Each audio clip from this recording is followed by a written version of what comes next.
They say justice is blind, but in the Metropolitan Police Department, it had become something far worse. Corrupted, calculated, and cruel.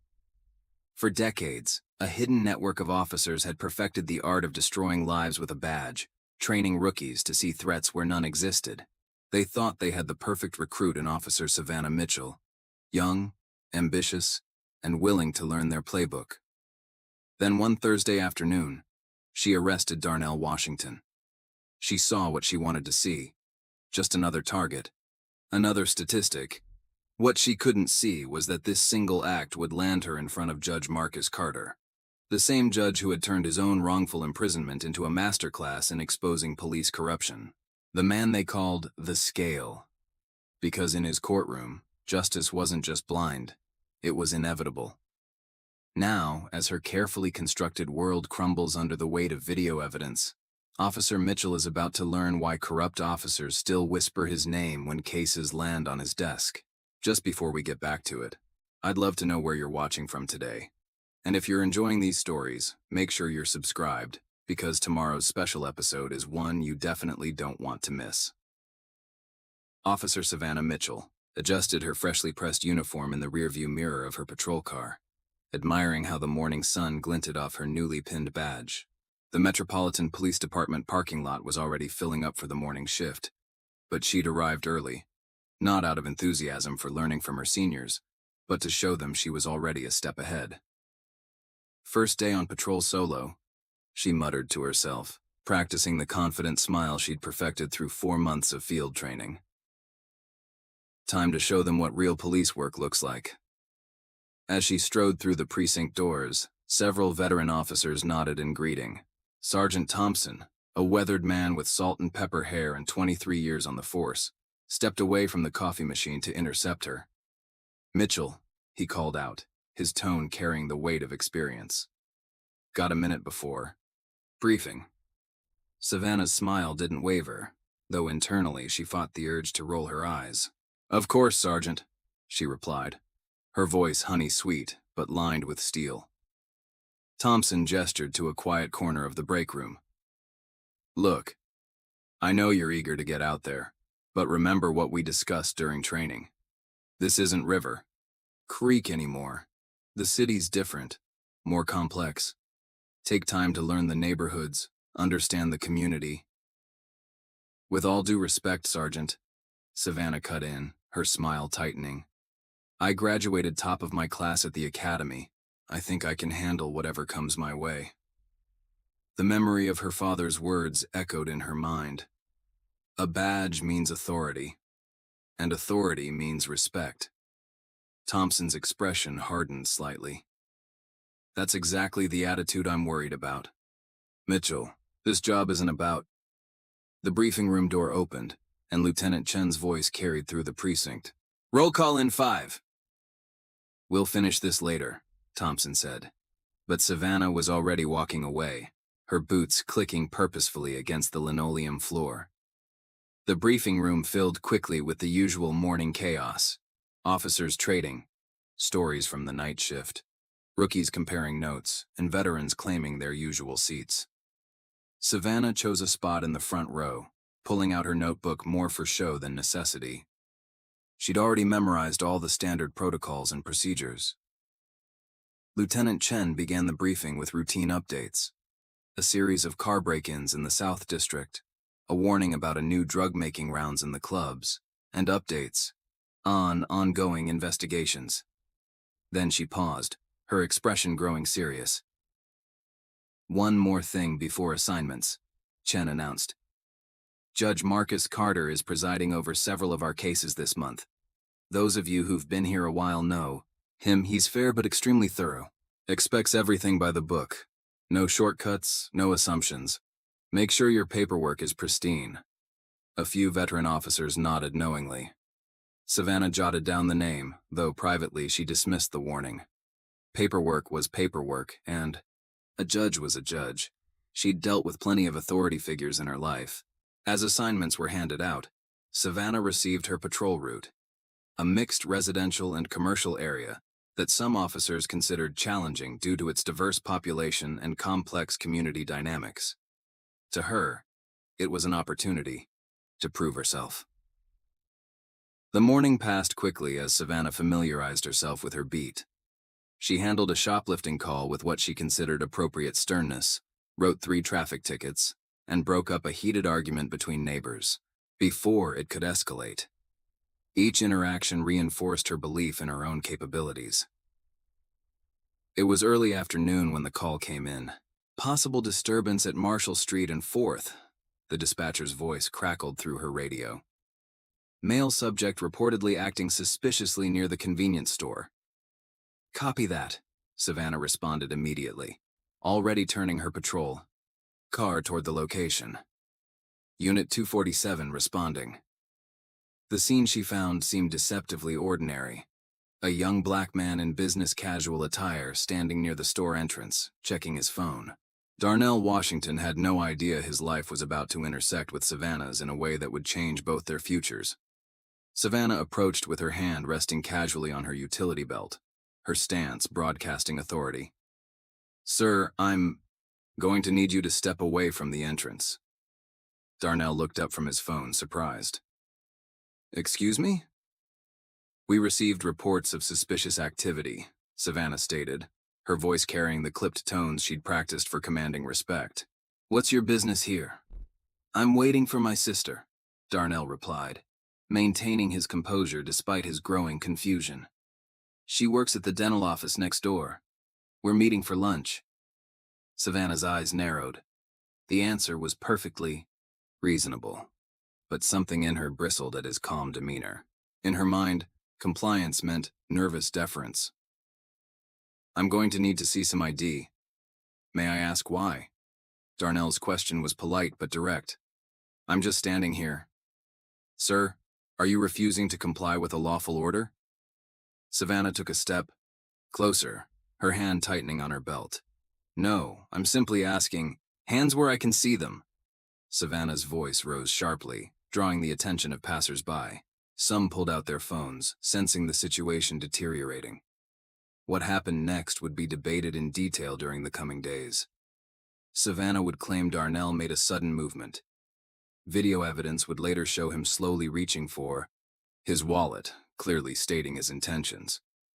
But in that moment, Savannah saw what she expected to see, what her preconceptions told her to see. Minutes later, Darnell Washington was in handcuffs, charged with resisting arrest, while bystanders recorded the incident on their phones.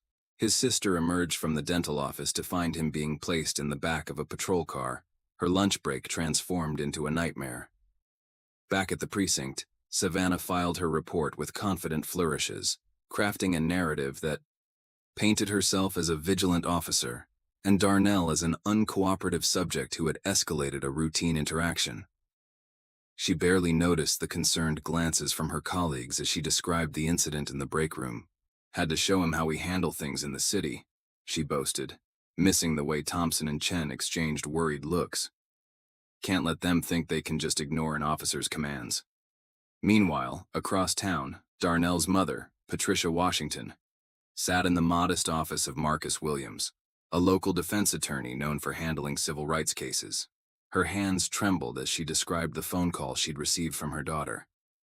My son has never been in trouble, Patricia insisted, her voice tight with controlled emotion. He's an accountant, Mr. Williams. He was just waiting for his sister to go to lunch. Marcus Williams listened intently, his expression growing more concerned as he reviewed the preliminary report and witness statements on his tablet. The arresting officer is Savannah Mitchell, he noted. New to the force, it seems. Does that help us? Patricia asked hopefully.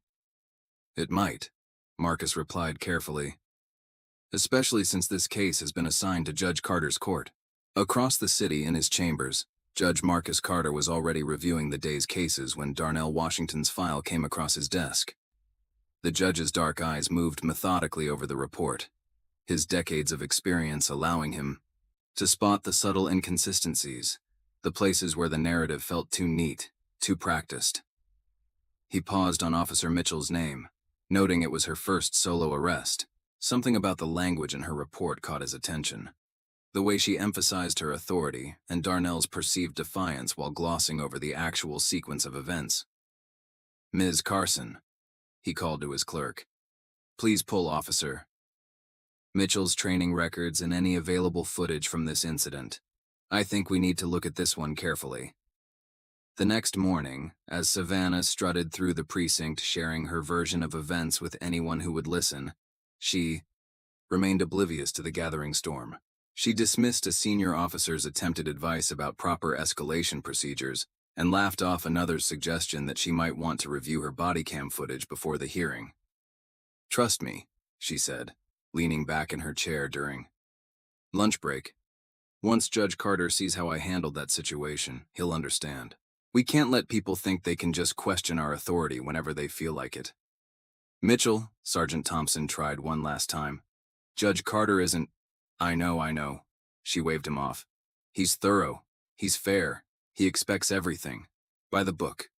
But at the end of the day, he'll understand that I'm just doing my job, keeping the streets safe." As she spoke those words, Judge Carter was settling into his chambers, preparing for what would become one of the most significant cases of his career. On his desk lay two files, Darnell Washington's spotless record and Officer Savannah Mitchell's incident report. Between them sat a USB drive containing multiple angles of video footage that told a very different story than the one Savannah had written.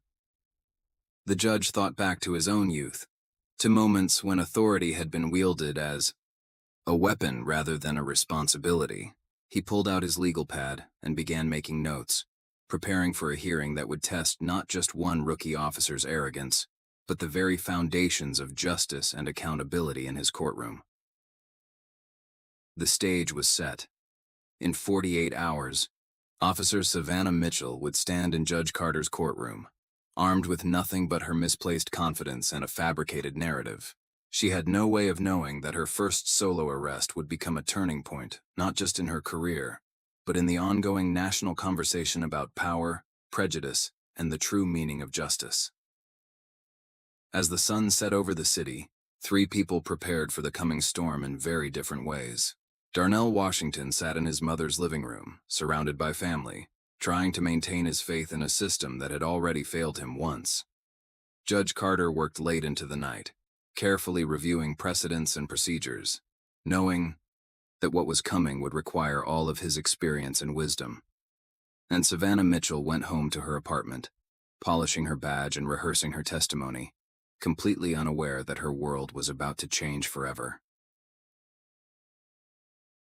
The hearing was set for Monday morning, 9 a.m. sharp, in Judge Marcus Carter's courtroom. Justice was about to wear a face that Officer Savannah Mitchell never expected to see. Monday morning arrived with a weight of expectation hanging in the air. The courthouse steps were already busy with the usual morning crowd when Officer Savannah Mitchell climbed them two at a time, her boots clicking against the worn marble. She'd spent extra time on her appearance, uniform pressed to military precision, badge polished to a mirror shine, blonde hair pulled back in a regulation bun without a single strand out of place. Several of her colleagues from the precinct were already gathered in the hallway outside courtroom 4B. Sergeant Thompson stood apart from the group, his expression grim as he watched Savannah approach. "Mitchell," he called out quietly. "A word?" Savannah checked her watch, still 20 minutes before the hearing. "Sure, Sarge, but make it quick. I want to review my notes one more time." Thompson led her to a quiet alcove. "Last chance to amend your report, if there's anything you want." To clarify, seriously? Savannah cut him off with a laugh that echoed too loudly in the marble hallway. "I appreciate the concern, but my report is perfect. Everything happened exactly as I wrote it." "Even with the video evidence?" "Videos don't show everything," Savannah replied, her tone dismissive. "Judge Carter will understand that we have to make split-second decisions in the field. Besides, I heard he's tough but fair." Thompson's weathered face tightened. "You're not listening." The heavy courtroom doors opened, and a bailiff emerged. "All parties in Washington versus the city. Judge Carter's court is now in session." Savannah straightened her shoulders and flashed Thompson a confident smile. Watch and learn, Sarge. Inside, the courtroom was filling quickly. Darnell Washington sat at the defense table with his attorney, Marcus Williams. His family occupied the first row behind him, his mother Patricia, sister Michelle, and several other relatives. They were dressed formally, their faces composed, but tense.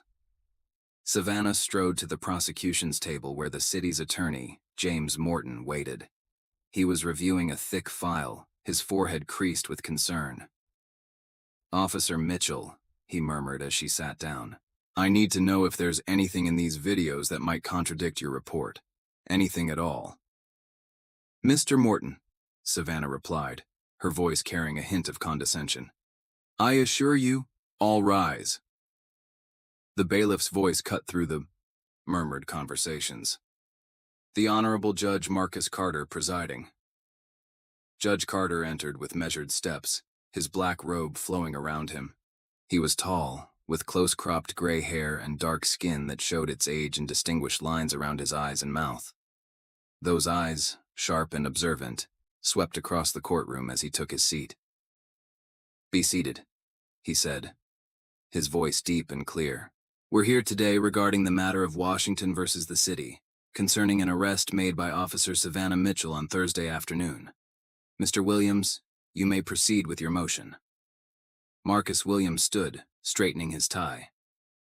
"Your Honor, we move to dismiss all charges against Mr. Washington and request an immediate investigation into Officer Mitchell's conduct during this arrest.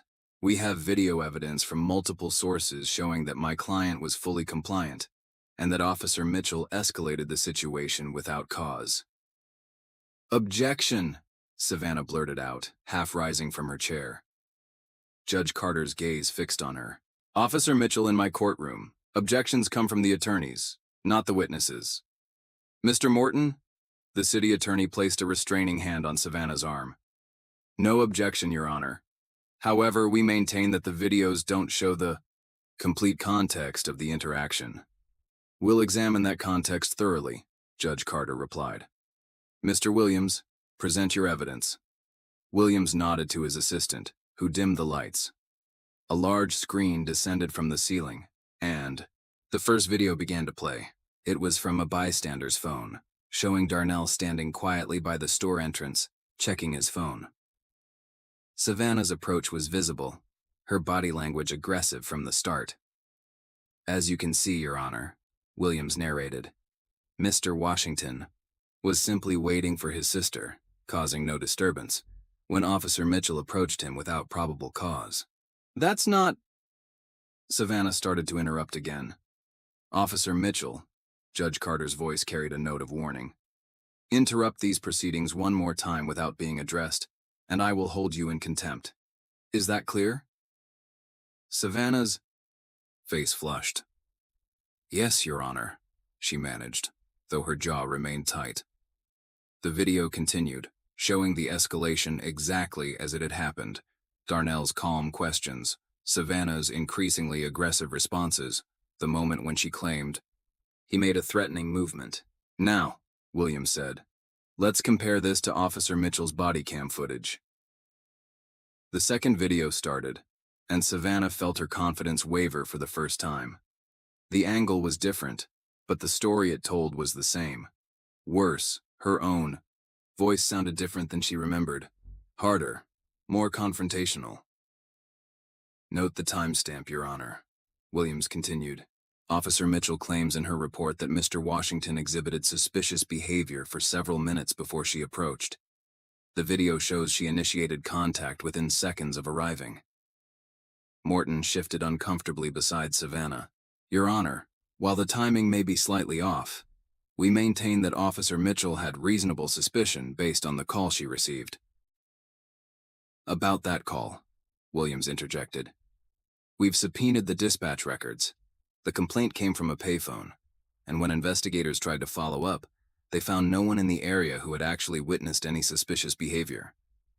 We believe Officer Mitchell either fabricated the call or responded to a deliberately false report without proper verification." Savannah's face grew hot. She hadn't expected them to trace the call. The truth was, she'd seen Darnell from her patrol car, and decided he looked out of place. The dispatch call in her report was an afterthought, a detail added to justify her actions. Judge Carter leaned forward. Mr. Morton, does the city wish to respond to this allegation? Morton tugged at his collar. We need time to verify the dispatch records, Your Honor. Very well. Judge Carter made a note on his pad. Mr. Williams, continue. The morning proceeded like a slow-motion nightmare for Savannah. Williams methodically dismantled her report, pointing out discrepancies between her written statement and the video evidence. More witnesses came forward. The store owner who testified that Darnell was a regular customer, Michelle Washington's supervisor confirming their lunch plans, even a passing jogger who'd recorded part of the interaction on her phone. During a brief recess, Morton pulled Savannah aside. This is bad, he whispered. You told me you had probable cause. You told me the videos would support your story. They're just twisting things, Savannah insisted, but her voice lacked its earlier confidence. That's what defense attorneys do, right? Morton stared at her for a long moment. Officer Mitchell, I'm going to recommend the city settle this case, and if I were you, I'd start thinking very carefully about what you're going to say when Judge Carter calls you to testify. I'm not lying, Savannah snapped, but the words tasted bitter in her mouth. When court resumed, Judge Carter called Darnell to the stand. Savannah watched as he testified, her perception of him shifting uncomfortably. In her report, she'd painted him as aggressive, non-compliant. But the man on the stand was articulate and composed, his account of events matching perfectly with the video evidence. Mr. Washington, Williams asked, had you had any previous interactions with law enforcement? No, sir, Darnell replied. I've never been arrested or even received a traffic ticket. I'm an accountant. I was just waiting for my sister like I do every Thursday. And how has this incident affected you? Darnell's composure cracked slightly. I used to believe that if you did everything right, followed the rules, respected authority, you'd be okay. Now, I'm nervous every time I see a patrol car. I had to explain to my nieces why their uncle was in handcuffs. How do you explain something like that to children? From her seat, Savannah heard Patricia Washington stifle a sob. For the first time since the arrest, doubt crept into her mind. She glanced at Judge Carter and found him watching her, his expression unreadable. Officer Mitchell, Judge Carter's voice cut through her thoughts. Please take the stand. As Savannah walked to the witness box, she tried to recapture her earlier confidence. She'd practiced her testimony, prepared her answers. But under the harsh fluorescent lights, with Judge Carter's penetrating gaze fixed on her, those practiced words felt hollow. Officer Mitchell, Williams began his cross-examination. Please explain why you felt Mr. Washington's behavior was suspicious enough to warrant investigation. Savannah swallowed hard. The call stated, the call we've established came from an empty payphone. Williams interrupted. Let's focus on what you actually observed. He was standing near the store entrance, Savannah said, her voice smaller than usual. It's a high-crime area. Objection, Williams cut in. The crime statistics for that neighborhood show it's one of the safest in the city. Would you like me to enter those statistics into evidence? Sustained, Judge Carter said. Officer Mitchell, please stick to your direct observations. The questioning continued, each of Savannah's answers sounding weaker than the last. Williams methodically exposed every inconsistency, every assumption, every moment where her prejudices had colored her actions. One final question, Williams said. In your report, you claimed Mr. Washington made a sudden threatening movement. Yet, in none of the videos, not the bystander footage, not your body cam, not the store security camera, does any such movement appear. How do you explain this? Discrepancy? Savannah felt sweat beading on her forehead. The courtroom was silent, waiting for her answer. She looked at Darnell, at his family, at Judge Carter. The weight of truth pressed down on her. I thought he was going to... She trailed off, unable to finish the lie. You thought? Judge Carter's voice was quiet but carried to every corner of the courtroom. Officer Mitchell, in your report you stated with certainty. There was no thought or believed. You wrote it as fact. Are you now saying you were mistaken? Savannah's voice cracked. I may have misinterpreted. May have? Judge. Carter's tone sharpened. Officer Mitchell, you are under oath. Did Mr. Washington make a threatening movement or did you lie in your report? The silence stretched for what felt like hours. Finally, barely audible, Savannah whispered, No, sir. He didn't move like that. I'm sorry, Judge Carter said. I don't believe everyone heard you. Please speak up. Savannah's face burned with shame. No, Your Honor. Mr. Washington did not make a threatening movement. I wrote what I thought would justify the arrest. The admission hung in the air like smoke. From the gallery, Savannah heard someone gasp. She couldn't bear to look at Thompson or her other colleagues. Judge Carter's voice cut through the silence. Given this admission, we'll adjourn for today. Mr. Morton, I expect the city's motion to dismiss all charges against Mr. Washington on my desk within the hour. Additionally, I'm ordering a full investigation into Officer Mitchell's conduct, both in this incident and any previous arrests she's made. He turned his full attention to Savannah, who seemed to shrink under his gaze. Officer Mitchell, remain in my chambers. We need to discuss the consequences of perjuring yourself in my courtroom. As the gallery began to clear, Savannah remained rooted to the witness stand. Her carefully constructed world of authority and control had crumbled, leaving her to face the truth about herself and her actions.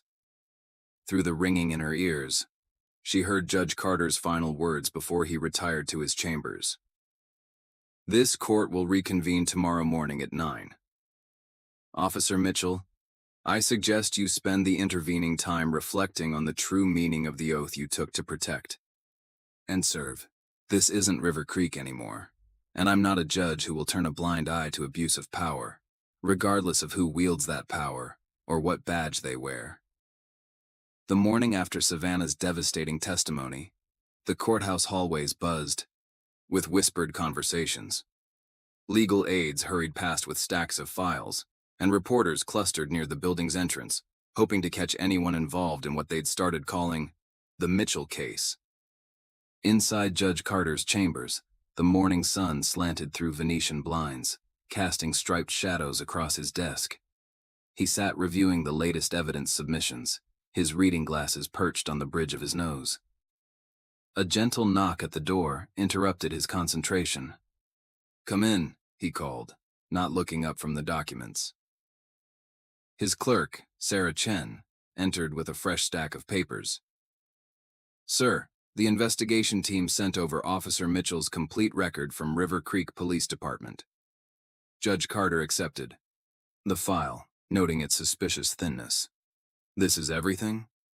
That's what's strange, Your Honor, Sarah replied. According to the cover letter, several files were marked as misplaced during a recent system upgrade. Convenient timing, Judge Carter murmured, making a note in his legal pad. What about the body cam footage from her training period? Technical difficulties, apparently. Most of it's corrupted. Judge Carter removed his glasses, pinching the bridge of his nose. Get me Judge Henderson from River Creek on the phone. I want to know if these technical issues affected any other officers' records. Meanwhile, in a small conference room down the hall, Marcus Williams sat with Darnell and his family, preparing for the day's testimony.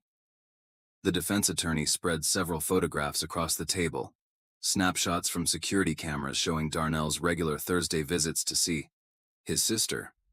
These establish your pattern, Williams explained. Every Thursday for the past year, same time, same place.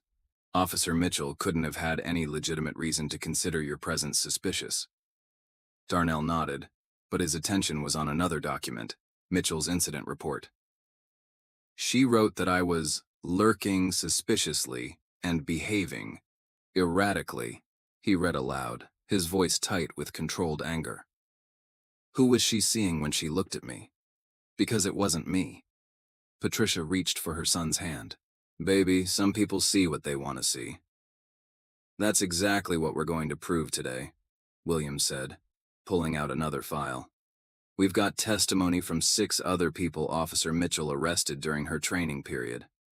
All of them tell similar stories.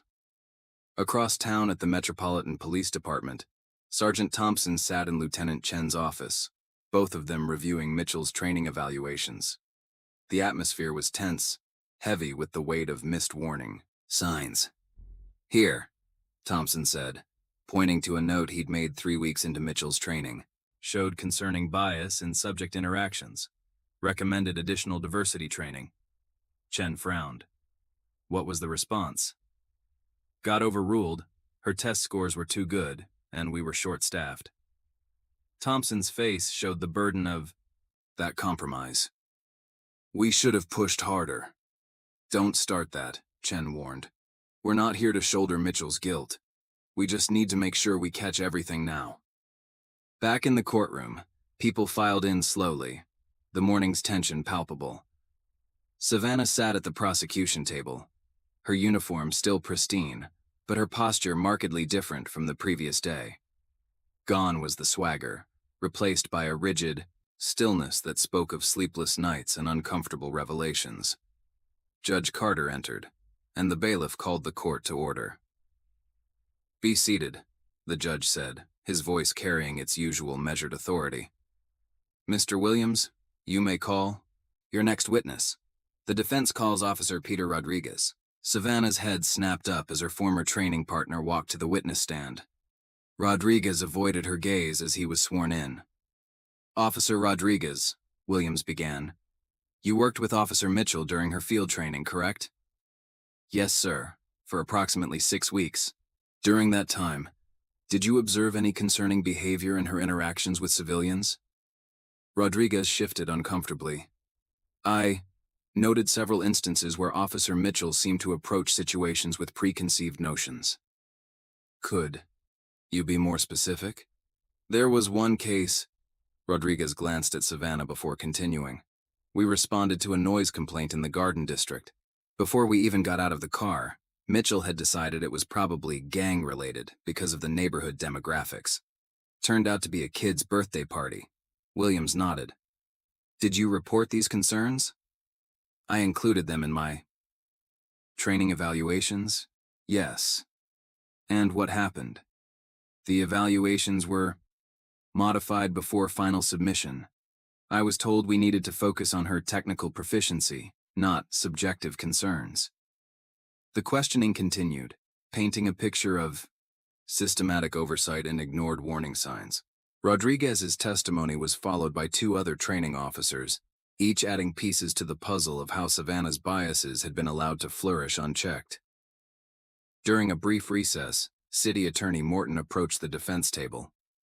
Mr. Williams, a word? They stepped into a quiet corner, where Morton spoke in low tones.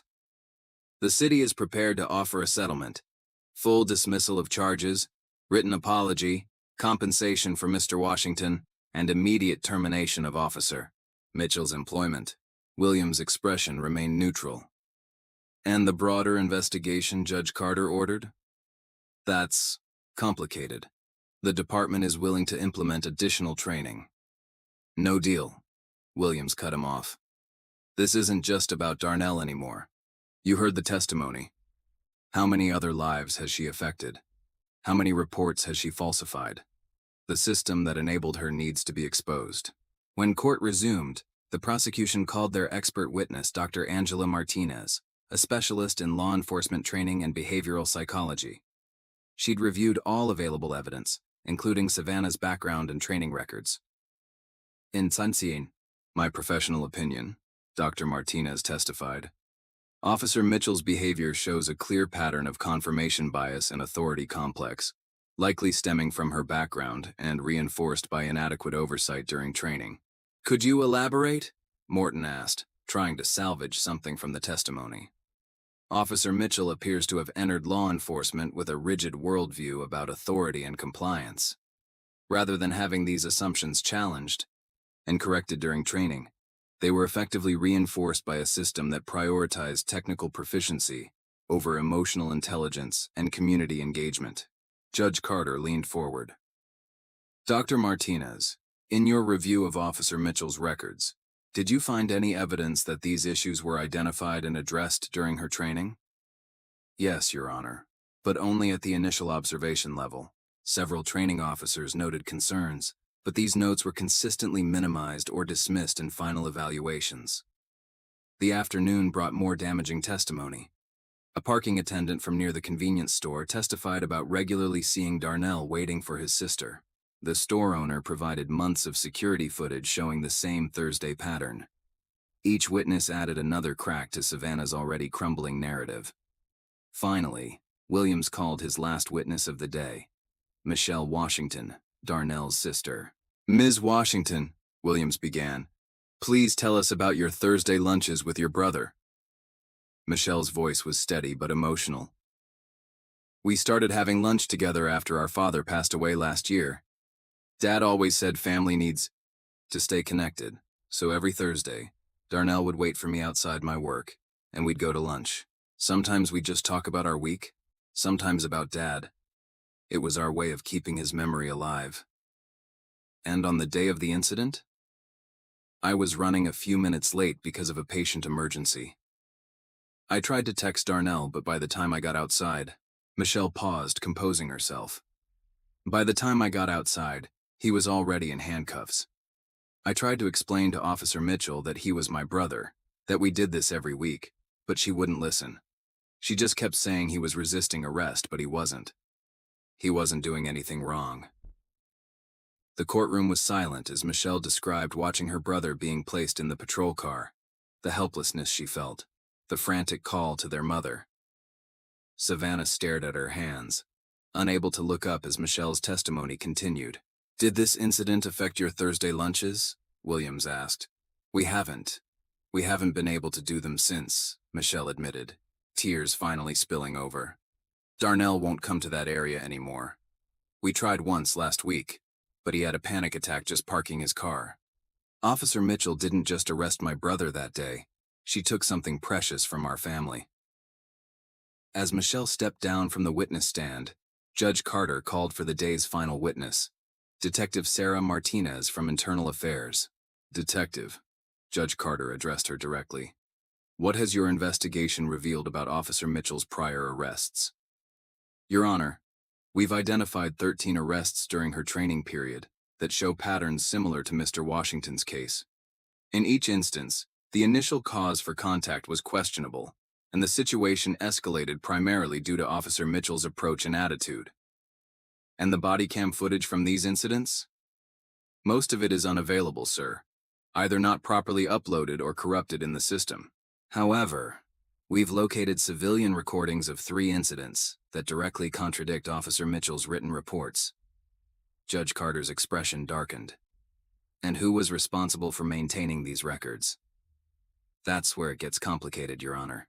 The chain of custody shows multiple handlers, unclear protocols, and a pattern of technical glitches that seem to affect certain officers' footage more than others. The implications of systemic issues hung heavy in the air. Judge Carter made several notes before addressing the courtroom. We'll adjourn for today. Tomorrow morning, I want to hear from the department's records supervisor and IT manager. Detective Martinez, please ensure they have full documentation ready regarding these technical issues and chain of custody protocols. As people began filing out, Savannah remained seated, the weight of the day's revelations visible in her posture. Her confident facade had crumbled entirely, replaced by a growing understanding of the damage she'd caused. Judge Carter watched her for a moment before speaking. Officer Mitchell, she looked up, startled. I expect you back here tomorrow morning. There are still questions you need to answer. Yes, Your Honor, she whispered. In the gathering dusk outside the courthouse, 3 conversations took place simultaneously.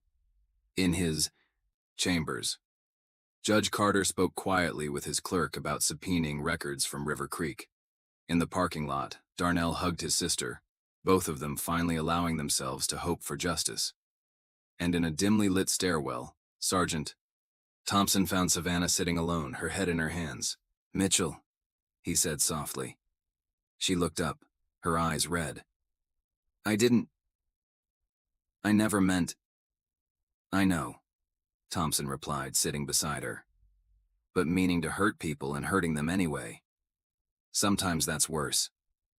Because it means you didn't even think enough about them to consider how your actions would affect their lives." The truth of his words settled over her like a heavy blanket. In the growing darkness, Officer Savannah Mitchell began to understand that the real measure of authority wasn't in how much power you could wield, but in how carefully you wielded it. Dawn broke over the city courthouse, painting the stone facade in shades of amber. Inside his chambers, Judge Marcus Carter sat reviewing a stack of newly acquired documents, his morning coffee growing cold beside him.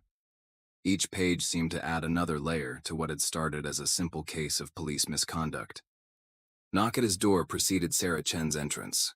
"Your Honor, the files you requested from River Creek arrived overnight." Carter accepted the thick manila envelope, noting the expedited delivery stamp. "Judge Henderson came through."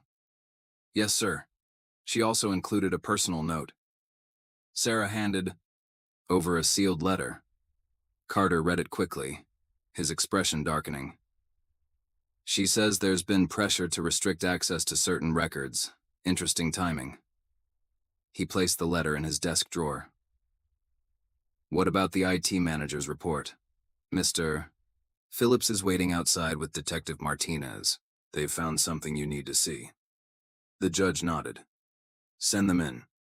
James Phillips, the department's IT manager, entered alongside Detective Martinez. Phillips was a nervous man in his 50s, clutching a laptop to his chest like a shield. Detective Martinez's calm presence seemed to steady him as they took their seats. "Mr. Phillips," Carter began, "I understand you've discovered some irregularities in the department's digital records." Phillips glanced at Martinez before speaking. "Yes, Your Honor. After your order to investigate the missing footage, I did a deep dive into our storage systems. The corrupted files weren't random glitches." "Explain." Phillips opened his laptop, turning it to show a complex series of logs. Someone accessed these files using administrative credentials. The corruption wasn't a malfunction. It was deliberate. They used a program designed to corrupt specific video segments while leaving the metadata intact. "Can you determine who accessed the files?" "That's where it gets complicated." Phillips scrolled through the logs. "The credentials belong to Captain Robert Drake, but the access patterns don't match his normal usage. Someone else was using his login." Carter's eyes narrowed. "And where is Captain Drake now?" "On administrative leave," Martinez answered. "Has been for 3 months, officially for stress-related health issues." "Convenient," Carter murmured. "Mr. Phillips, how far back do these corrupted files go?" "At least 18 months, Your Honor. And it's not just Officer Mitchell's footage. We've identified similar patterns with several other officers, all of whom had multiple civilian complaints filed against them." The implications hung heavy in the air. Carter made several notes before looking up. "Detective Martinez, I want a full list of every officer whose footage was affected. Mr. Phillips, prepare a detailed report on the technical aspects of this tampering. We'll need both for today's hearing." As they left, Sarah Chen returned with another update.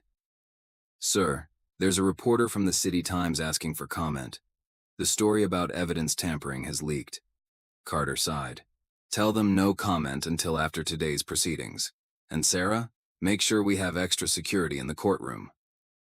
Across town, in a modest diner far from the courthouse, Sergeant Thompson sat across from Lieutenant Chen, both nursing cups of coffee that had long gone cold. "How deep do you think this goes?" Chen asked quietly.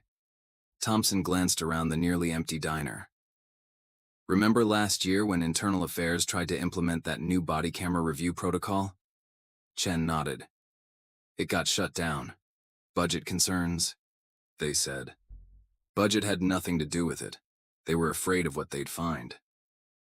Thompson pulled out his phone, showing Chen a series of emails. I've been keeping records, Lisa. Every time I reported concerns about an officer, every complaint that got buried, every technical issue with the footage. Why didn't you come forward sooner? And report it to whom? The same people who were burying the evidence? Thompson's voice carried years of frustration. But now, with Judge Carter involved, Chen studied her old friend's face. You're going to testify. Someone has to. Mitchell isn't the disease, she's a symptom. Back at the courthouse, the morning session began with an unusual tension in the air. The gallery was packed, with several journalists among the spectators. Savannah sat at the prosecution table, looking smaller than ever in her uniform. Judge Carter entered, his expression grave. Before we proceed, I want to address some new developments in this case. Mr. Williams, Mr. Morton, approached the bench.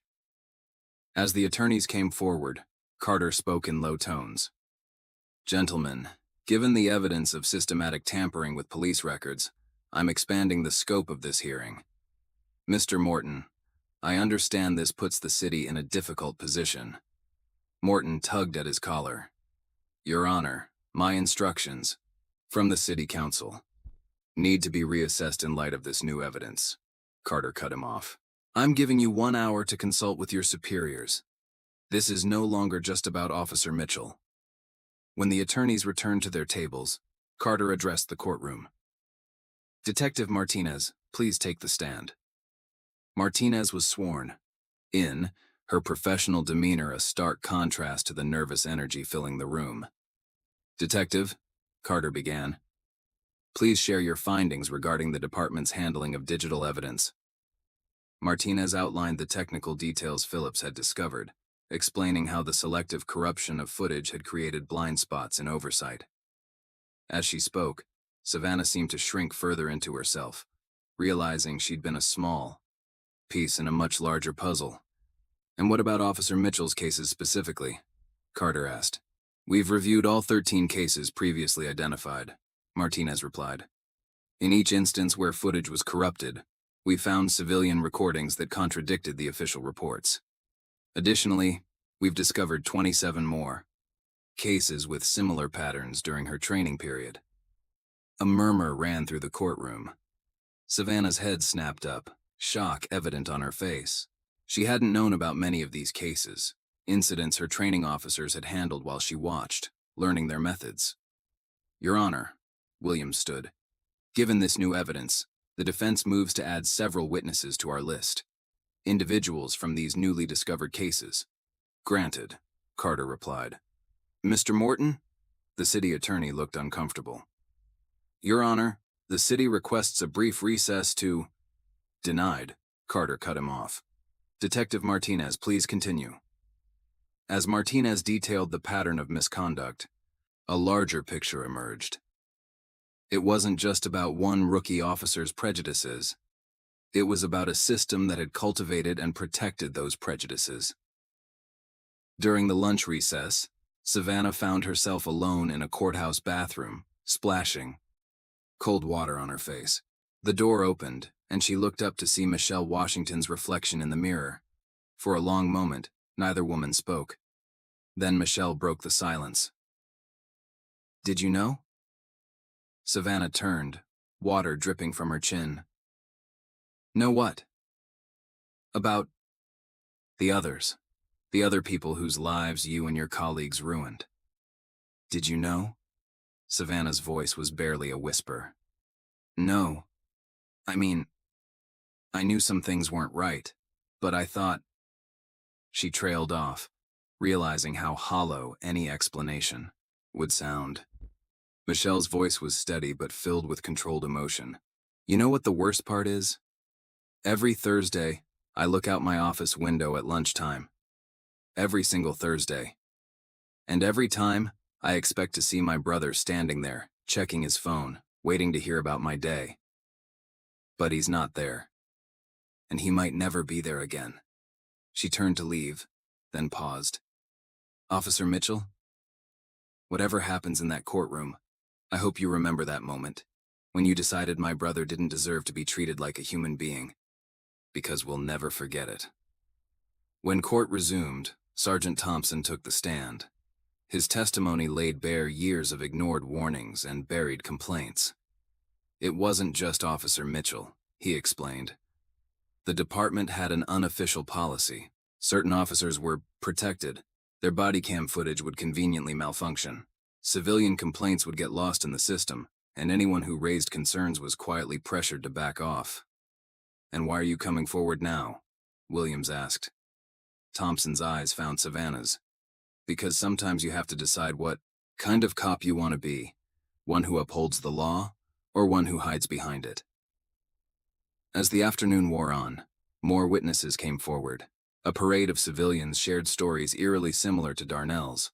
Routine encounters that escalated because of officer prejudice, reports that misrepresented events, complaints that disappeared into the bureaucratic void. Judge Carter listened to each testimony, occasionally glancing at Savannah, watching as the weight of revelation settled on her shoulders. She'd entered his courtroom believing she was defending her authority. Now she was witnessing the collapse of everything she'd been taught to believe about that authority. Late in the afternoon, an unexpected witness appeared. Captain Robert Drake himself, accompanied by his attorney. "Captain Drake," Carter addressed him. "I understand you've reached an agreement with the district attorney's office." "Yes, Your Honor." Drake's voice was tired but resolute. "In exchange for immunity, I'm prepared to testify about the department's handling of misconduct complaints and digital evidence." What followed was a devastating account of systematic corruption. Drake detailed how certain officers were selected for protection, how evidence was manipulated, and how whistleblowers were silenced. "Officer Mitchell," he said at one point, "was exactly the kind of rookie we looked for. Ambitious, authority-oriented, and willing to follow the unwritten rules. We paired her with training officers who would reinforce those tendencies." "And the missing records from River Creek?" Carter prompted. "We had contacts there. When we learned about this hearing, we reached out, asked them to minimize certain aspects of her record." As Drake's testimony continued, Savannah felt the last pieces of her worldview crumbling. Every certainty she'd held about her role, her authority, her place in the system, all of it was built on a foundation of corruption and prejudice. Judge Carter called for a brief recess before the day's final witness. In the hallway, Darnell Washington stood with his family, listening to their attorney explain the broadening implications of the case. "This isn't just about your arrest anymore," Williams told them. "Judge Carter's going to use this case to force a complete overhaul of the department's oversight systems." "And Officer Mitchell?" Patricia Washington asked. Williams glanced toward where Savannah sat alone on a bench, staring at nothing. "She's a small piece of a bigger problem, but sometimes it takes a small piece to bring down the whole structure." When court resumed, Judge Carter addressed the packed gallery. "Given today's revelations, this hearing will be expanded into a full investigation of departmental practices. Mr. Morton, I understand the City Council has requested time to prepare a formal response." "Yes, Your Honor. They're prepared to announce a complete review of all affected cases and implement new oversight procedures." "That's not enough," Carter replied firmly. "I'm appointing a special master to oversee this investigation. Every case involving corrupted evidence will be reviewed. Every officer named in Captain Drake's testimony will be investigated, and every victim of this systemic abuse will have their day in court." He turned to where Savannah sat, looking lost, in her now wrinkled uniform. "Officer Mitchell, while you are not solely responsible for this institutional failure, you are not absolved of your actions. I'm ordering your immediate suspension pending a full review of your conduct. Additionally, you will participate in the investigation, sharing everything you know about these practices." Savannah nodded numbly, understanding that her career in law enforcement was effectively over. "As for Mr. Washington's case," Carter continued, "all charges are dismissed with prejudice. Mr. Williams, you may file your civil suit at your convenience." The evidence presented here will be preserved for those proceedings. As the judge prepared to adjourn, Savannah suddenly stood. Your Honor, may I say something? Carter studied her for a moment before nodding. Briefly. Savannah turned to face the Washington family. Her voice trembled but grew stronger as she spoke. I'm sorry. Not just for what I did to Mr. Washington, but for everything I represented. I thought authority meant never having to question. Yourself. I was wrong, and I'll spend the rest of my life trying to make up for that mistake. Judge Carter let her words hang in the air before making his final statement. This court is adjourned until Monday morning, when we'll begin examining the full scope of this misconduct. I remind everyone present that this investigation is ongoing, and all evidence is to be preserved. As people filed out of the courtroom, Savannah remained standing, watching as Darnell and his family left together, Michelle's words echoing in her mind. Every Thursday, she thought, understanding finally the true weight of what she'd done, not just to one family, but to countless others whose stories were only now coming to light. Outside, the setting sun cast long shadows across the courthouse steps. Judge Carter watched from his chamber window as reporters gathered, knowing that tomorrow's headlines would tell only part of the story. The real work, the slow, painful process of rebuilding trust and accountability, was just beginning. Rain drummed against the windows of the precinct's records room as Savannah hunched over a computer terminal, her fingers flying across the keyboard. The clock on the wall showed 2:17 a.m., but she barely noticed. She'd been here for hours, diving deep into public records, news archives, and any database she could access. Her target, Judge Marcus Carter. Her desperation had driven her here after 3 sleepless nights. The investigation was destroying everything she'd built, everything she believed in. But if she could find something, anything, to discredit the judge. A news article from 35 years ago caught her attention. The headline made her pause. Local teen cleared after 3 months in detention. The grainy photograph showed a much younger Marcus Carter being embraced by his parents outside a courthouse. Savannah leaned closer, reading intently. According to the article, 17-year-old Marcus Carter had been wrongfully arrested for a convenience store robbery. Despite multiple witnesses placing him at a school event during the crime, he'd spent 3 months in juvenile detention before being cleared.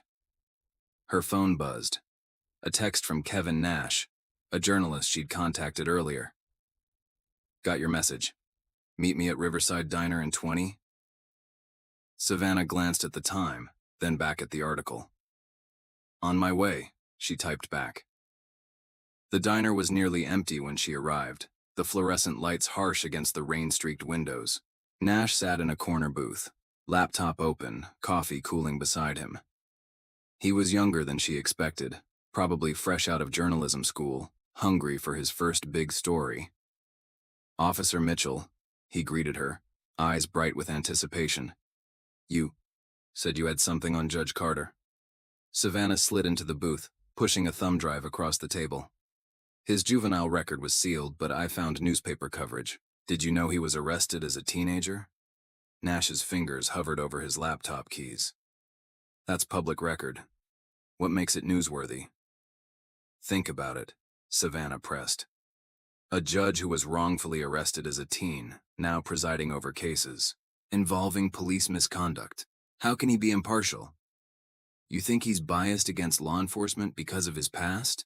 I think the public deserves to know about potential conflicts of interest. The words felt rehearsed, hollow. Nash was already skimming through the files. This is interesting, but it's thin. We'd need more to make it a story. What if I told you there were rumors about his time in juvenile detention? Things that didn't make it into the official record? Like what? Savannah hesitated. The next words would cross a line, and she knew it. I heard he might have been involved in some violence while he was inside. Nothing proven, but... Nash's expression shifted subtly. That's a serious allegation. Any evidence? Not yet. But if you start digging, You're asking me to imply a sitting judge has a violent past based on unsubstantiated rumors? Nash closed his laptop.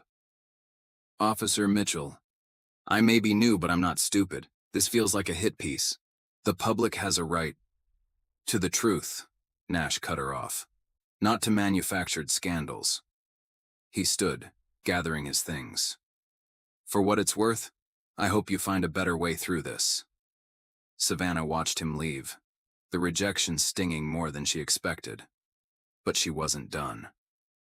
She had other contacts, other journalists who might be more willing to run with the story. By morning, she'd made 3 more calls. Each one ended similarly to her meeting with Nash. But her last contact, a blogger known for controversial takes on local politics, showed interest. Send me what you have, he said. No promises, but I might be able to work with this. Savannah emailed him the files from the precinct computer, adding her own anonymous source quotes about concerns over the judge's objectivity. Her hands shook as she hit send, knowing she was committing career suicide if she was caught.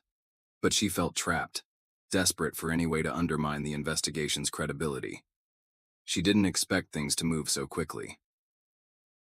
By noon, the blog post was live. Exclusive. Judge Carter's hidden past. Can we trust his judgment? The piece was sensational, implying dark undertones to Carter's juvenile detention stay and questioning whether his past had created a vendetta against law enforcement. The story spread through social media like wildfire, picking up embellishments. With each sharing, local news stations began calling the courthouse for comment. Protesters from police support groups gathered outside, demanding Carter recuse himself from the investigation.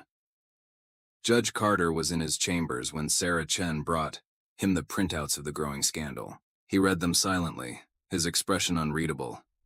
Should we issue a statement? Sarah asked. No need, Carter replied calmly. Have the bailiff inform everyone that court will begin 30 minutes early tomorrow. And Sarah, make sure Officer Mitchell is notified. The next morning, the courtroom was packed beyond capacity. Journalists filled the back rows, cameras ready. Savannah sat rigidly at the prosecution table, trying to ignore the knowing looks from her colleagues. Everyone seemed to suspect where the leaked information had originated. Judge Carter entered precisely at 8:30 a.m. The usual all-rise call felt charged with extra tension. Be seated, Carter said, his voice carrying its usual measured authority. Before we continue with our investigation, I'd like to address the recent media attention regarding my personal history. A rustle of anticipation went through the gallery. Savannah held her breath. 35 years ago, I was wrongfully arrested for a crime I didn't commit. I spent 3 months in juvenile detention before being exonerated. These facts are public record, though someone has recently tried to embellish them with unsupported allegations. He paused, his gaze sweeping the courtroom. What isn't public record is what I learned during those 3 months. I learned how it feels to be powerless in a system that presumes guilt. I learned that authority without accountability is nothing but institutionalized bullying. And I learned that justice delayed is often justice denied. The courtroom was absolutely silent now. Those lessons shaped my career choices. They're why I became a public defender before joining the bench. They're why I'm known for being thorough in examining evidence. And they're why I will not recuse myself from this investigation. His eyes found Savannah's. Someone hoped that by exposing my past, they would discredit this investigation. They failed to understand that my experience doesn't make me biased against law enforcement. It makes me uniquely qualified to recognize the difference between proper police work and abuse of power. Savannah felt herself shrinking under his gaze, understanding too late the magnitude of her mistake. Now, Carter continued, let's discuss how these sealed juvenile records were accessed and who provided them to certain media outlets. The IT manager, Phillips, was called to testify first. He detailed the unauthorized database searches made from the precinct's records room computer at 2:17 a.m., using Savannah's login credentials. Next came Kevin Nash, the young journalist, who testified about his meeting with Savannah at the diner. His testimony was followed by emails from other journalists she'd contacted, each one documenting her attempts to plant the story. Finally, the blogger who'd published the piece was called in.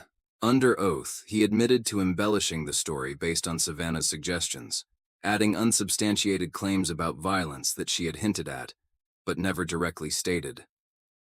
As the evidence mounted, Savannah felt the last remnants of her professional reputation crumbling. She'd crossed a line, violated ethical boundaries, and for what? To discredit a judge whose only crime was seeking truth and accountability. During a brief recess, she found herself face to face with Judge Carter in a quiet corridor. For a long moment, neither spoke. "Why?" he finally asked, his voice carrying more sadness than anger. I thought if people questioned your objectivity." "You thought wrong," Carter cut her off. "Do you know what I remember most from my time in detention? Not the fear, not the isolation. I remember Officer James Wilson." "Who?" "The guard. Who noticed I was reading law books in the library. Instead of mocking me like the others, he brought me more books. Said if I was going to study law, I should understand all sides of it. He taught me that wearing a badge doesn't make someone good or bad. It's how they use the authority that comes with it." Savannah felt tears threatening. "I just wanted to protect my career." "No," Carter replied quietly. "You wanted to protect your illusions about what that career meant. There's a difference." When court resumed, Carter addressed the attempt to discredit him directly. "This court will not be swayed by attempts at character assassination. However, Officer Mitchell's actions in accessing sealed records and attempting to plant false stories show a disturbing pattern of ethical violations. This will be added to the ongoing investigation of her conduct." The rest of the day brought more revelations about departmental corruption, but Savannah barely heard them. She was lost in thought, remembering her own journey from idealistic academy graduate to someone who would try to destroy a man's reputation to protect a broken system. Late that afternoon, as the session was wrapping up, an elderly man entered the courtroom. Judge Carter's face showed rare surprise. "Officer Wilson," he said softly. James Wilson, now well into his 70s, smiled from the gallery. "Been following the case in the papers, Your Honor. Thought you might need a friendly face today." Carter's composure cracked slightly. "The court will recess for 15 minutes. In his chambers, Carter and Wilson shared a brief but emotional reunion. Savannah, watching through the doorway, finally understood what real authority looked like. It wasn't about power or control. It was about impact, about the ripples one person's actions could create across decades. When proceedings resumed, Wilson stayed in the gallery, a living reminder of how single acts of kindness or cruelty could shape lives forever. Judge Carter ended the day with a statement that would be quoted in news articles for weeks to come. 35. Years ago, I was a teenager in detention, convinced the system was irredeemably corrupt. One person showed me that within any system, no matter how flawed, there are people working for positive change. Today, we're not just investigating misconduct, we're creating an opportunity for positive change. How we use that opportunity will define us far more than any mistakes in our past. The words hit Savannah like a physical blow. She thought about Darnell Washington, about all the others whose lives she'd impacted. She'd tried to destroy a good man's reputation to protect her own, only to discover that his past made him not weaker, but stronger, more qualified to judge her actions and their consequences. As people filed out of the courtroom, Wilson stopped beside her. "You know," he said quietly, 35 years ago, I saw another young person letting fear and pride drive them to make bad choices. Want to know what I told him?" Savannah looked up, surprised. "What?" "That it's never too late to choose a different path. That one mistake, or even many mistakes, don't have to define your whole story." He glanced toward Carter's chambers. "He proved me right.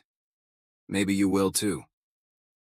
The rain had stopped by the time Savannah left the courthouse. The setting sun broke through the clouds, casting long shadows across the steps.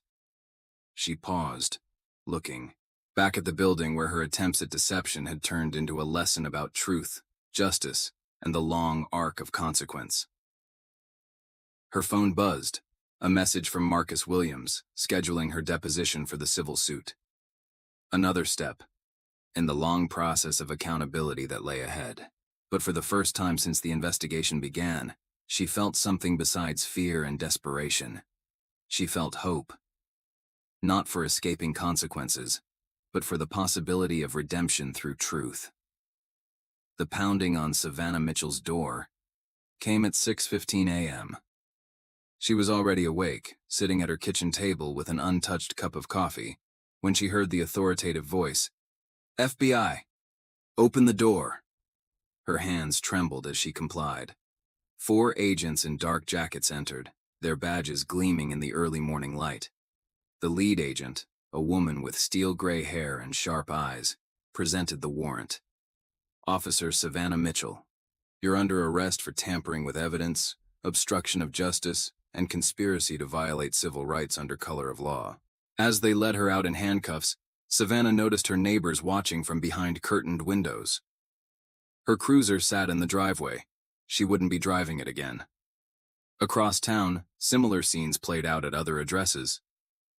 Captain Drake, despite his immunity deal, was taken into custody for additional charges uncovered during the investigation. 3 training officers were arrested. Even the IT manager, Phillips, was brought in after evidence suggested he'd been more involved in the cover-up than he'd admitted. In his chambers, Judge Carter reviewed the federal arrest warrants. U.S. Attorney Rebecca Chen, no relation to his clerk, sat across from him, explaining the scope of the federal investigation. "The evidence tampering wasn't isolated to your jurisdiction," she explained. "We've found similar patterns in departments across 3 states. Your case broke it open." Carter studied the files. "The River Creek connection?" "Exactly, officer. Mitchell's former department was the key. Once we started pulling those threads..." Chen spread out a diagram showing links between multiple police departments. "It's a network. They share techniques, technology, even personnel." "How long has this been under investigation?" 8 months. "We were building our case slowly until your investigation forced their hand. The blog post attempting to discredit you? That spooked some of our targets. They started making mistakes." A knock interrupted them. Sarah Chen entered, with urgent news. "Your Honor, federal agents just raided the precinct. They're seizing all the computer equipment and files." Carter nodded. "Make sure today's hearing is moved to the federal courthouse, and contact Mr. Williams, his civil me." Case just got much bigger. At the FBI field office, Savannah sat in an interrogation room, still trying to process the morning's events. The door opened, and the lead agent, she'd introduced herself as Special Agent Monica Torres, entered with a thick file. "Let's talk about River Creek," Torres said, taking a seat. "Specifically about what happened there before you transferred." Savannah's throat went dry. "I don't know what you mean." Torres opened the file, removing a photograph. It showed a younger Savannah with several River Creek officers, including a man Torres identified as Lieutenant James Cooper. "Cooper's been running this network for years," Torres explained, "identifying officers with the right mindset, training them in evidence manipulation, report fabrication, selective enforcement, then placing them in departments across the region." "I never," Savannah started. "Never what?" "Never knew about the network, or never thought you'd get caught." Torres laid out more photographs. "We have everything, Officer Mitchell. The training sessions disguised as poker nights, the software used to corrupt video evidence, the database of preferred candidates for recruitment." Savannah stared at the evidence of a conspiracy she'd been part of without fully understanding its scope. I thought it was just about protecting officers who were doing their job." "Is that what you told yourself?" Torres's voice was surprisingly gentle. "That arresting people without cause, falsifying evidence, violating civil rights? That was just doing your job? In another interrogation room, Phillips was breaking down. They approached me right after I was hired, he confessed. Said if I wanted to keep my job, I needed to be a team player. It started small, just occasional video files that needed to disappear. Then they wanted me to install their software. Captain Drake, despite his earlier immunity deal, found himself facing new federal charges.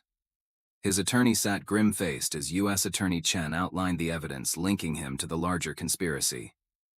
Your immunity covered departmental misconduct, Chen explained. It doesn't extend to federal crimes. We have emails, financial records, travel documents, all showing your role in expanding this network. The federal courthouse buzzed with activity as local media caught wind of the raids. Judge Carter's expanded investigation had transformed into something much larger. In the main courtroom, now packed with federal prosecutors, defense attorneys, and journalists, the full scope of the conspiracy began to emerge. U.S. Attorney Chen addressed the court. What began as an investigation into one officer's misconduct has exposed a systematic effort to subvert justice across multiple jurisdictions. This network identified and recruited officers who showed a willingness to abuse their authority. They provided tools and training for evidence manipulation, created cover stories for civil rights violations, and actively worked to discredit anyone who threatened to expose their activities. Darnell Washington and his family sat in the gallery, watching as their personal injury case transformed into a landmark civil rights prosecution. Marcus Williams had already filed motions to expand their lawsuit into a class action, representing dozens of victims across multiple jurisdictions. During a brief recess, Williams met with the Washingtons in a conference room.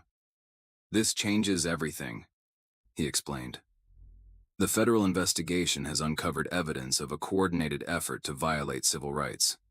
Your case helped expose it, but now we're looking at systematic abuse going back years. Patricia Washington gripped her son's hand. All those other families? We'll finally have a chance at justice, Williams assured her.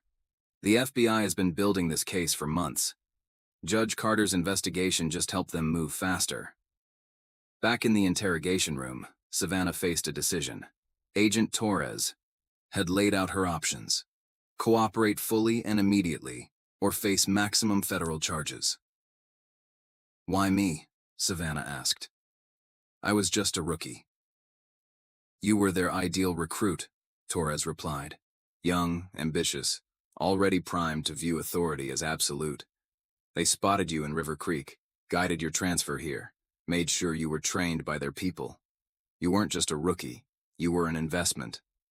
The words hit Savannah like physical blows. Every choice she'd thought was hers had been carefully orchestrated. Her transfer, her training assignments, even her early solo patrol that led to Darnell's arrest, all planned to cement her place in their system. I cooperate, she said slowly. I need to know something first. What? How many? Savannah's voice cracked. How many people did they hurt using officers like me? Torres opened another file. We've identified over 300 cases so far, across 15 departments. And those are just the ones we can prove. Savannah thought about Darnell Washington, multiplied his experience by 300. The weight of it seemed to crush the air from her lungs. I'll tell you everything, she whispered. By late afternoon, Judge Carter's courtroom had been transformed into a command center for the federal investigation. U.S. Attorney Chen presented the preliminary findings. The network operated like a pyramid scheme for civil rights violations, she explained. Senior officers identified recruits who showed promising signs, excessive force complaints, racial profiling patterns, resistance to oversight. These recruits were mentored, trained in evidence manipulation, and eventually placed in positions to recruit others. Judge Carter listened intently as Chen detailed how the conspiracy spread. They created a shadow training program. Official records showed proper procedure, while select officers were taught how to falsify reports, manipulate body camera footage, and handle civilian complaints. They even had a scoring system. Officers earned points for successful arrests that wouldn't hold up under proper scrutiny. The afternoon brought a parade of cooperating witnesses. Phillips provided technical details about the software used to corrupt video evidence. Training officers described how they identified potential recruits. Even Captain Drake, facing federal charges despite his earlier deal, began sharing information about the network's hierarchy. But it was Savannah's testimony that captured everyone's attention. She described her recruitment in River Creek, the subtle way they tested her boundaries, the gradual normalization of misconduct. They never called it corruption, she explained, her voice steady despite her obvious distress. It was always about maintaining authority or supporting fellow officers. They made it seem noble, like we were protecting the thin blue line between order and chaos. As she spoke, Judge Carter noticed Darnell Washington and his family in the gallery. Their personal tragedy had sparked an investigation that would impact hundreds of lives. The judge made a note to acknowledge their role when he issued his final ruling. The day's most dramatic moment came when Agent Torres presented evidence linking the conspiracy to several high-profile cases of police misconduct in other cities. This wasn't just about individual officers, Torres testified. This was a coordinated effort to prevent accountability, to maintain systems of oppression under the guise of law enforcement. Savannah listened from the witness stand, each revelation adding to her understanding of how thoroughly she'd been manipulated. The idealistic rookie who thought she was maintaining order had been a pawn in a much darker game. During the final hour, U.S. Attorney Chen outlined the next steps. We've secured search warrants for 23 additional locations. Federal agents are working with state prosecutors to review every case handled by identified network members. And we're establishing a task force to handle the expected flood of civil rights cases. Judge Carter addressed the courtroom before adjourning. What began in this court as an examination of one arrest has exposed a cancer in our justice system. The coming days will be difficult for everyone involved, but sunlight remains the best disinfectant. This court will continue working with federal authorities to ensure that every victim of this conspiracy receives justice. As federal marshals led the arrested officers away, Savannah caught a glimpse of Sergeant Thompson in the gallery. Their eyes met briefly, and she saw not condemnation, but a deep sadness. He'd tried to warn her, to guide her toward a different path, but the conspiracy's influence had been too strong. Outside the courthouse, reporters swarmed the steps as U.S. Attorney Chen held a press conference. Cameras flashed as she announced the formation of a special joint task force to investigate police corruption. In his chambers, Judge Carter met privately with the Washington family and their attorney. Your strength in pursuing justice didn't just help your own case, he told them. You've given hope to hundreds of other families who suffered similar injustices. Darnell, who had remained quiet throughout much of the day's proceedings, finally spoke. What happens next? Justice, Carter replied simply. Slow but certain. Every case will be reviewed, every victim will be heard, and those responsible will face consequences for their actions. As evening fell, Savannah was returned to federal custody. In her holding cell, she thought about the road ahead. Cooperation would mean testifying against former colleagues, exposing more corruption, facing the consequences of her actions. But for the first time since her arrest, she felt something close to peace. Agent Torres visited her one last time before transfer. Why did you agree to cooperate? Torres asked. You could have tried to bargain for a better deal, Savannah thought. About Michelle Washington's words in the courthouse bathroom, about Judge Carter's story of redemption, about the 300 lives impacted by the conspiracy. Because sometimes, she said quietly, the only way to make things right is to tell the whole truth, no matter what it costs you. As her cell door closed, Savannah Mitchell, former officer, conspiracy member, and now key witness, began the long process of making amends. The system that had shaped her into a tool of oppression was crumbling, and in its ruins lay the possibility of real justice. The next morning's headlines would tell part of the story. Federal investigation uncovers multi-state police corruption network. But the real story, of justice delayed but not denied, of truth emerging from darkness, of redemption through accountability, was still being written, one testimony at a time. The federal courthouse's high-security courtroom buzzed with tension as Savannah Mitchell took the witness stand. 6 weeks had passed since the FBI raids, and she'd spent every day preparing for this moment, the start of federal prosecution against the police corruption network. U.S. Attorney Rebecca Chen approached the podium. Ms. Mitchell, please tell the court about your first meeting with Lieutenant Cooper at River Creek. Savannah's voice was steady, her police uniform replaced by a simple gray suit. It was after my third shift. He invited me to what he called a mentorship meeting at his house. There were other officers there, all carefully selected. What happened at these meetings? They started subtle, discussions about maintaining authority, protecting fellow officers. Then they introduced what they called practical techniques for handling difficult situations. Could you be more specific? Savannah took a deep breath. They taught us how to write reports that would justify any action we took, how to describe a civilian's behavior to make them appear threatening, which words to use, which details to emphasize. In the gallery, Sergeant Thompson watched his former rookie outline the conspiracy's methodology. Each revelation highlighted how thoroughly they'd corrupted the basic principles of law enforcement. These weren't just informal suggestions, Savannah continued.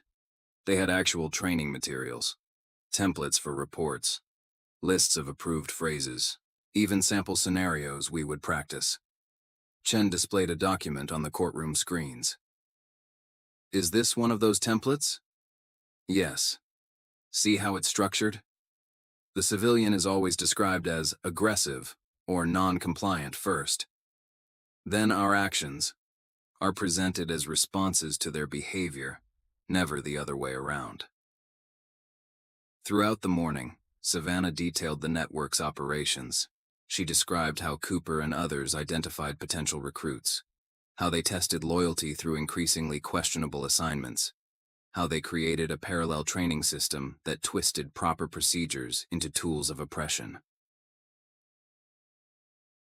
During a brief recess, Judge Carter met with federal prosecutors in his chambers.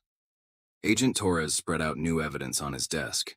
We've linked the network to similar operations in 12 states, she reported. Same methods, same training materials, same pattern of evidence manipulation. They were building a nationwide system. Carter studied the documents.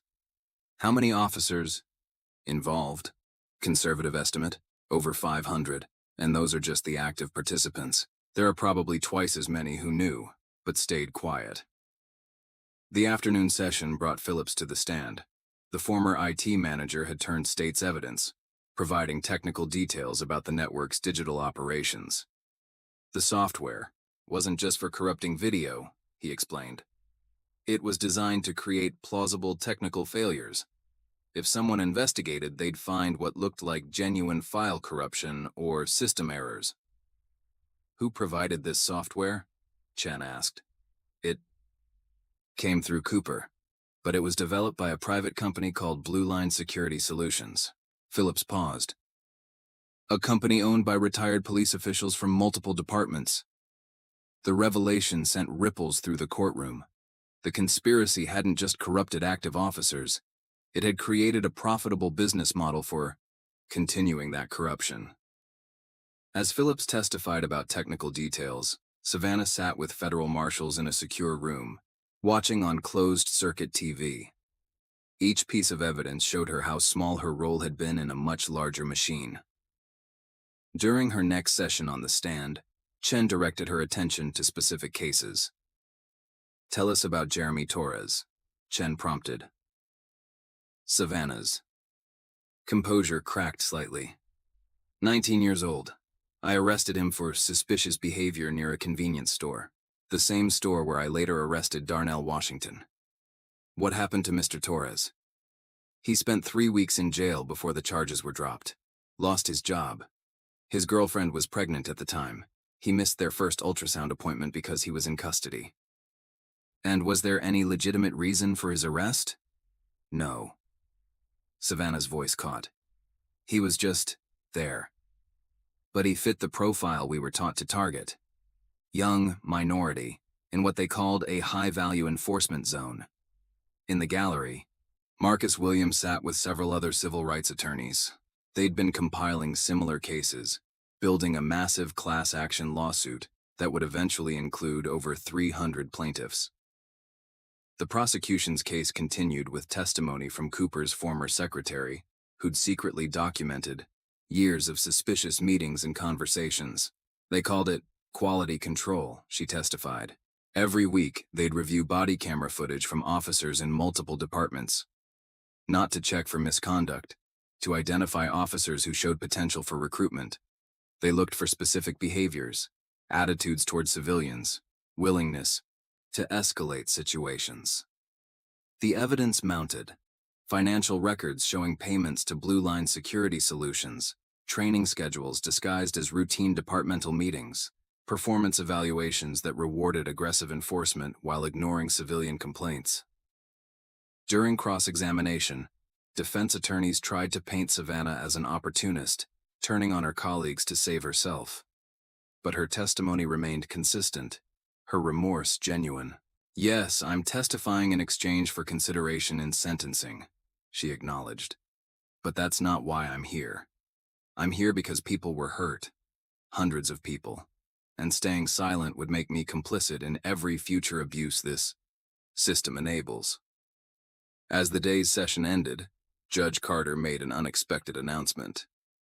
Tomorrow, this court will hear from those most affected by these actions. The prosecution will present testimony from citizens whose lives were impacted by the network's operations. The next morning, Jeremy Torres was the first to take the stand. Now 21, with a toddler daughter, he described how his wrongful arrest had derailed his life. "I lost my job at the warehouse," he testified. 3 weeks in jail. No communication with my employer. By the time I got out, they'd replaced me. My girlfriend's family wanted her to leave me. They thought there must have been a reason for my arrest. Even after the charges were dropped, people looked at me differently. One by one, victims shared their stories. A nurse who lost her license after a falsified drug arrest. A college student whose scholarship was revoked. A small business owner whose reputation was damaged by manufactured charges of disorderly conduct. Savannah forced herself to watch each testimony, to hear every detail of how the system she'd served had destroyed lives. During a break, she encountered Jeremy Torres in a courthouse hallway, accompanied by federal marshals. He studied her for a long moment. "You really didn't see us as people, did you?" "No," she admitted quietly. "We were taught to see threats, statistics, quotas. Never individuals with lives and families and dreams. And now? Now I see too clearly, and I'll spend the rest of my life trying to make it right." The prosecution's case concluded with testimony from civil rights experts who outlined the broader social impact of targeted enforcement and systemic bias. They presented data showing how the network's operations had disproportionately affected minority communities, creating cycles of distrust and fear. In his closing argument, U.S. Attorney Chen addressed the bigger picture. This case isn't just about corrupt officers or manipulated evidence. It's about the deliberate perversion of justice itself. The defendants didn't just break the law, they systematically undermined the very principles of equal protection and due process. The jury's deliberations lasted 3 days. When they returned, the verdicts were unanimous. Guilty on all counts for Cooper and the other conspiracy leaders. The judge scheduled sentencing for the following month. For Savannah, the hardest moment came after the verdicts, when she met with Marcus Williams and his clients to formally apologize. "I know words aren't enough," she told them. "But I want you to know that every day for the rest of my life, I'll work to repair the damage I helped cause." Williams nodded. "That work begins now." The civil case needs your testimony about specific incidents, policies, and patterns of behavior. It won't be easy. I understand. Savannah squared her shoulders. Whatever you need. The civil proceedings brought a different kind of reckoning. Where the criminal trial had focused on the conspiracy's leaders, the civil case exposed the daily impact of their policies. Savannah testified for weeks, detailing how seemingly routine police actions had been weaponized against innocent civilians. During a break in the civil proceedings, she met with her therapist, Dr. Sarah Reynolds, a counselor specializing in law enforcement trauma. "How are you handling the testimony?" Reynolds asked. Savannah stared out the office window. "Every day, I learn about another life I helped destroy, another family traumatized, another community's trust shattered. And how are you processing that?" "I'm not sure I should be allowed to process it," Savannah admitted. "Maybe carrying this weight is part of making amends." "Punishment and redemption aren't the same thing," Reynolds reminded her. "You can acknowledge your guilt while still working toward healing, both for yourself and those you harmed." The civil case concluded with a landmark settlement. The departments involved agreed to massive reforms, including independent oversight, mandatory bias training, and a civilian review board with real authority. The class action plaintiffs received substantial compensation, though everyone acknowledged that money couldn't fully repair the damage done. Judge Carter presided over the final settlement hearing. His closing remarks would be quoted in law schools for years to come. "Today we've seen justice done in terms of legal remedy, but true justice requires more than verdicts and settlements. It requires a fundamental change in how we view authority, accountability, and human dignity. The officers involved in this conspiracy didn't start their careers intending to become corrupt. They were gradually led down that path by a system that prioritized power over service, control over protection. As we implement these reforms, we must remember that the badge is not a shield from accountability, but a symbol of public trust." In the aftermath, Savannah began working with police reform advocates, sharing her experiences to help identify and prevent similar corruption. She spoke at academy training sessions, her story serving as a powerful warning about the seductive nature of unchecked authority. 1 year after the initial investigation, she was invited to speak at a community reconciliation forum. The audience included many of her former victims, including Darnell Washington and his family. "I won't ask for forgiveness," she told them. "What I did, what we all did, caused harm that can never be fully undone. Instead, I ask for the opportunity to help prevent others from suffering the same injustice. Every day, I work with departments and training programs to recognize and stop the patterns that enabled our abuse of power." Michelle Washington, who still couldn't bring herself to wait outside her office, asked the hardest question. "How do we know this won't happen again?" "Because now we know what to look for," Savannah replied. "The subtle ways authority can be corrupted. The small compromises that lead to bigger ones. The importance of true accountability. But most importantly, because people like your brother had the courage to stand up and demand justice, no matter the cost." Darnell, who had finally resumed his Thursday lunches with Michelle, at a different location, added his perspective. "The system didn't fail just because of corrupt officers. It failed because good people stayed silent. Change happens when we refuse to accept injustice as normal." The forum ended with the announcement of a new civilian oversight committee, led by community members and reform advocates. Sergeant Thompson, who had retired from the force to focus on police reform, served as a technical advisor.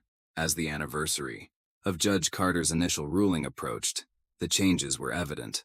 Body camera footage was automatically uploaded to secure, independent servers.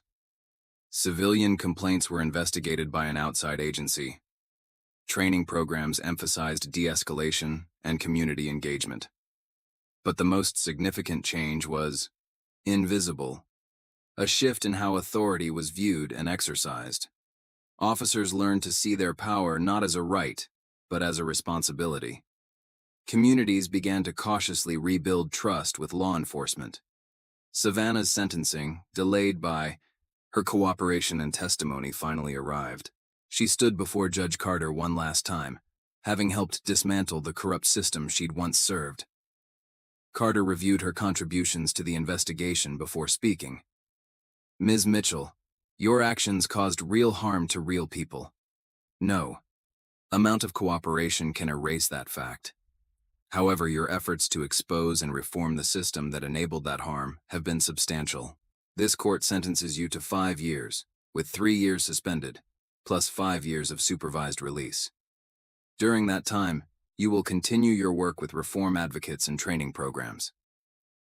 As she was led away to begin her sentence, Savannah caught a glimpse of Officer James Wilson in the gallery, the man who had once shown Judge Carter a different path. He nodded slightly, acknowledging that even in the darkness of corruption, there was always a chance for light to break through.